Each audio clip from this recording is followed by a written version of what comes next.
Welcome to Living Chassidus. Together, let's live the Chassidus we learn.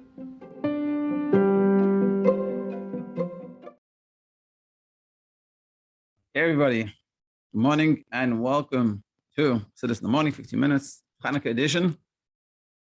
The maamer we're learning is Tanu Rabanan Mitzvah from Tafshin Lamed Ches. I'm learning from this sefer, but you can use any sefer you would like. This year is in honor of for shleimah to Elka Rochel bas aleeza, and for refuah shleimah for Chaim Refael Ben Sarah and Bentzion Ben Sarah and Chaim Baruch Eliezer Ben Raisa Esther. Okay, we have a new addition to the class, which is the microphone. Hopefully, the quality of the sound will be better. And sorry for yesterday. Pretty crazy story. Actually, walking back from shul today, I saw the same guy again. Not the people attacking us, but the guy that protected himself. Yeah. Okay. Let's begin. So essentially, this is a maamer from the Rebbe. The Rebbe said in his office, and it's going to be a little bit of a change up from what we did before. And so basically, in short, the Rebbe is going to ask a few questions in the beginning today about the logic behind some of the things that happen on Chanukah. And then we're going to get into the meat of the maamer. And the way generally the Rebbe's maamer work is that the questions are sort of there to lead you in. But then the meat of the maamer is the perspective the Rebbe is trying to give us, trying to teach us something, trying to get us to see the world in a specific way, see ourselves, and with that, be able to conquer ourselves and the world around us and bring Mashiach. And that's what we're going to see here as well, this idea. Let's begin in this sefer. It's page 255. And let's begin. Tanu Rabanan says in the Gemara, Misach Shabbos, a rabbi started in the Raisa, Mitzvas near Chanukah, the Mitzvah, the light of Chanukah. It says Yom Rishon Madlik Shmeina. It says in the Gemara, Beishamai says that on the first day of Chanukah you would light 8 candles, and then every day you go down, you decrease. Beis Hillel says Yom Rishon Madlik Achas. Beis Hillel says, and this is what we do: the first day we light 1 candle, and then you add till you get to 8. So now, what's the reasoning behind what they say? The time of Beis Shammai, the reasoning of Beis Shammai is because he says it's keneged parachag, like the parim, like the cows that were brought or the bulls that were brought on Sukkos. On Sukkos, the way it was brought, it was just, I think it was like 70 in the first day, and it constantly decreased every day on the 8 days of Sukkos.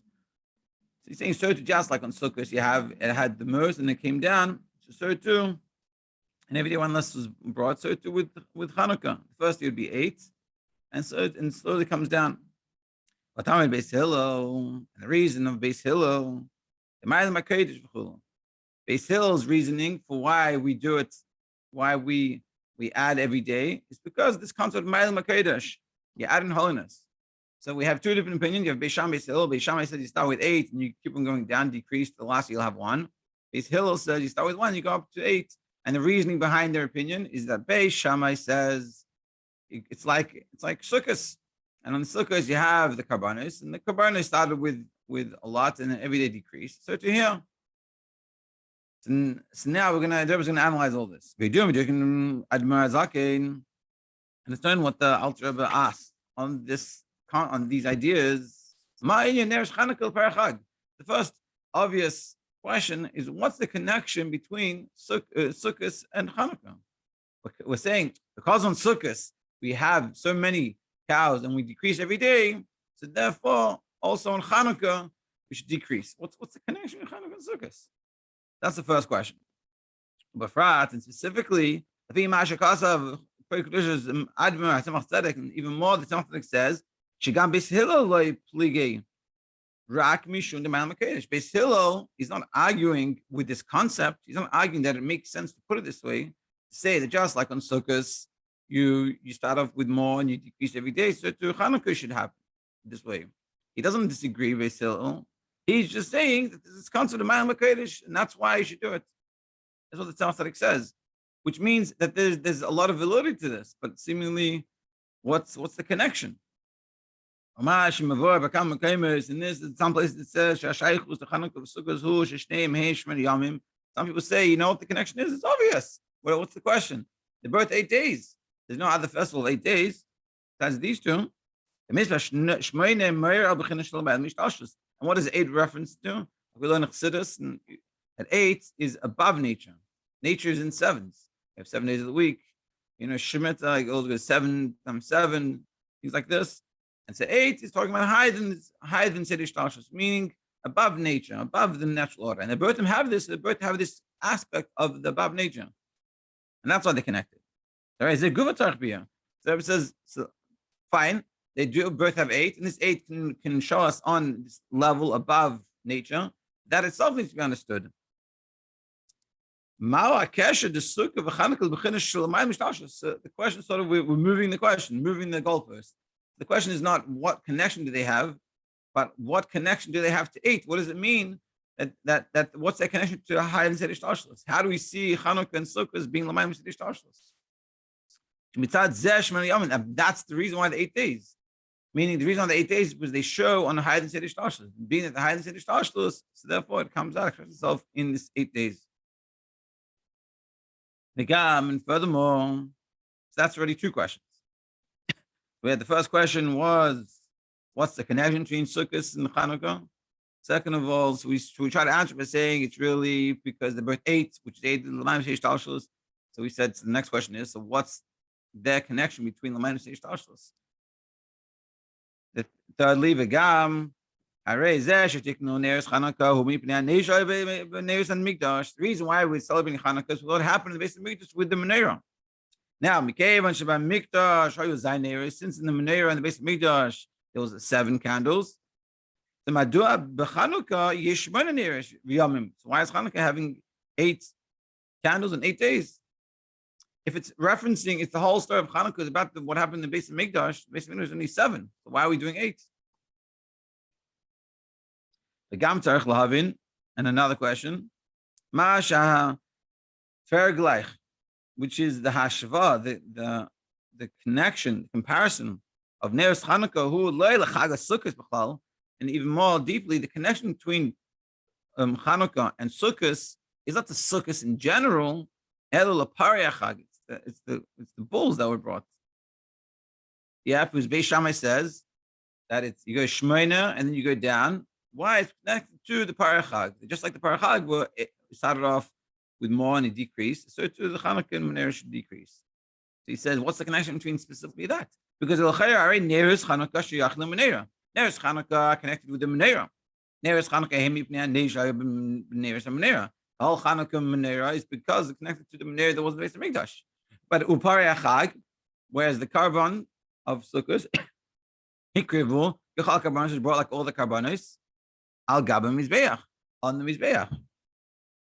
So you're talking about two different avodas in the base of Mikdash. V'harei hameneva mizbeach hem shnei kelim shenim. They're 2 different vessels, 2 different parts of the base of Mikdash. Ubefrat, and even more, the Kabbalah says, as explained in Kabbalah and Chassidus, Veneres, Carbonos, Avodah Shonos are 2 different Avodas. So we're making comparison, 2 different things, comparing apples and oranges. Until it's not just the different Avodas, it says that the menorah is a greater Avodah than the Carbonos. So the Ein B'Tem L'Olam, and it says by the menorah is never going to be batal, whereas the carbonis are. Mashiach comes later on in the later stage of Mashiach comes. So how are we comparing the 2 then? They're incomparable. The Gam Tzarech Lahavin need to understand. Masha Mitzvas shel Ner Chanukah, the Mitzvas of the light of Chanukah. Mishatishka Chama. Another question: when do we light the menorah? When the sun is setting. Now, the menorah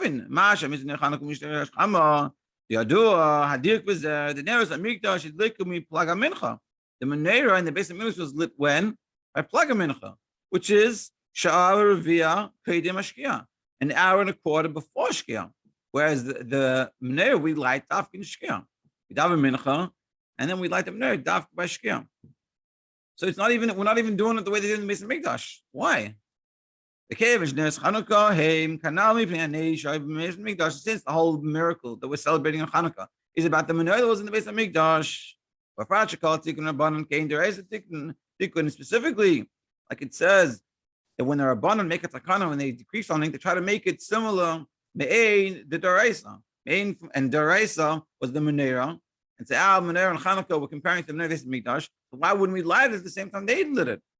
That would make a lot of sense. So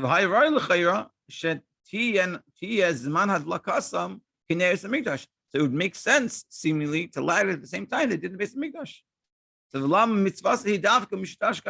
then why is the mitzvah specifically when the sun is set? Different timing.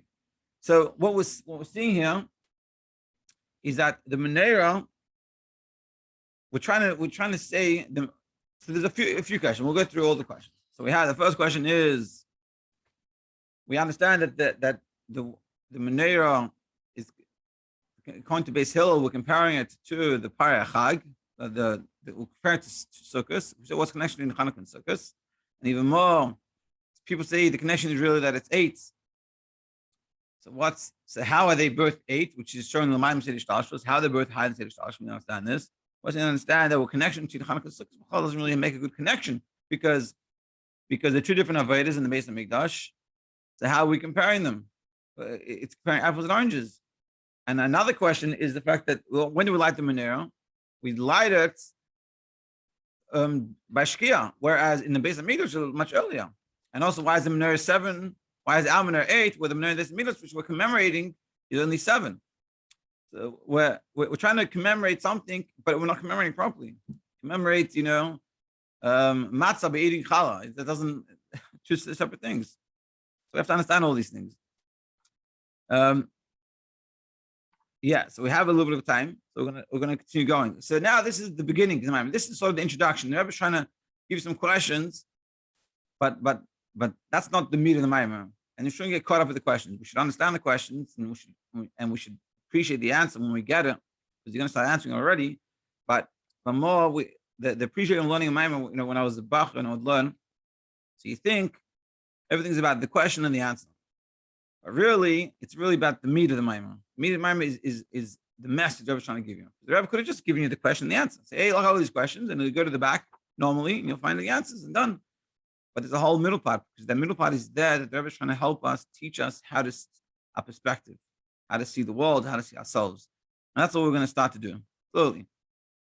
And now, the answer in short, the last things we talked about. In Yanim Shal Neres Chanukah Hu Laharis Achayshach. The whole purpose of the Chanukah menorah is to light up the darkness. So Dehine Haneis the Chanukah Haya La'achash Nechus Hayivanim VeHechol V'Timu Kol Hashmonim Shevechol. So what happened? What happened in the case of Chanukah? The miracle was that the Greeks came in, they contaminated all the oil that was in the Beis Hamikdash. And then this Gabra Achayshach, the Yavanim, and this darkness of the Yavanim that they came to destroy all the oil of the Beis Hamikdash was overcame. We won the war, and then we were able to find some oil. And there, what they did was so bad. The loy rak not just they came into the hechel, into the sanctuary, and they contaminated it, and they violated it. They contaminated all the oil that's in the hechel. Meaning it was, and you can see here, and especially this how it brings it out. It was very specific what they were doing. It wasn't just haphazardly destroying the place. They really had something very sinister behind what they were doing. What's the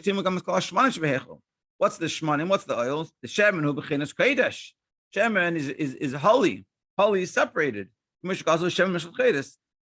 Oil, a holy anointment. That oil is something that separates. Kadosh means separated. Kaddish mila begameh. It's a full letter. It's on its own. It's only a separate thing. And what they were trying to do, they're trying to destroy the kedusha. It wasn't so much just to show what's going on and just to show them the heichel, but it was they wanted to get into a deep level. I don't want to take up too much time, so we'll continue tomorrow.